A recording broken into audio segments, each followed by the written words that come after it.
I don't know what you want to do for the kingdom. I don't know what position that you think you deserve, but I want to let you know what it says in Matthew chapter 23, verse 11 to 12. But he who is greatest among you shall be your servant, and whoever exalts himself will be humbled, and he who humbles himself will be exalted. Because we don't deserve to be used by God. We don't deserve to be a vessel of God, but because of what he did for us, just the privilege of knowing God and to be used by him, people that were once Gentiles but called his sons and daughters of God, that's the only reason we're able to be used by God. And it says in 1 Corinthians chapter 1 verse 26 to 28, "For you see, brethren, that not many wise according to the flesh, not many mighty, noble are called. But God has chosen the foolish things of the world to put to shame the wise. And God has chosen the weak things of the world to put to shame of the things which are mighty. And the base things of the world and the things that which are despised, God has chosen. And the things that are not, to bring to nothing that are. God has chosen these people. So these people may look very foolish to you.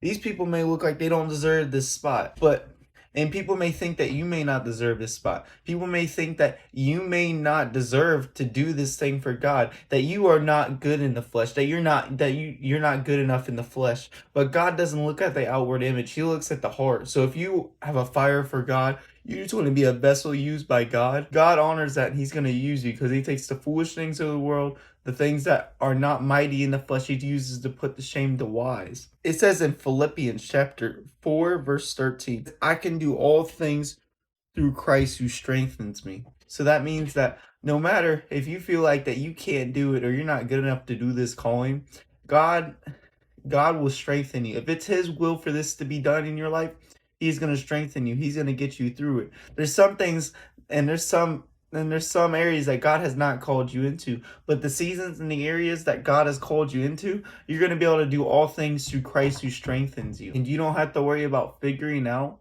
how am I going to do this, God? How am I even going to get noticed?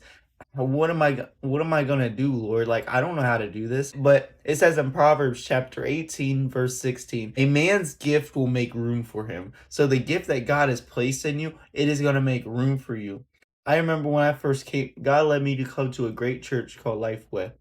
And when I first came there, I remember I was at Thanksgiving, this like big Friendsgiving get together. There's no more tables. So I went and sat on a random chair and just started eating there. And my pastor called me up and he was like, "No, come sit with us." He said to me, actually, the scripture, he said, "If you humble yourself, God will exalt you." You don't have to worry about trying to figure all this out because God will make room for you. Your gift will make room for you. These scriptures has helped me so much in my walk with God. I recommend writing these down and just dwelling on these scriptures often because they blessed me and truly benefited my life.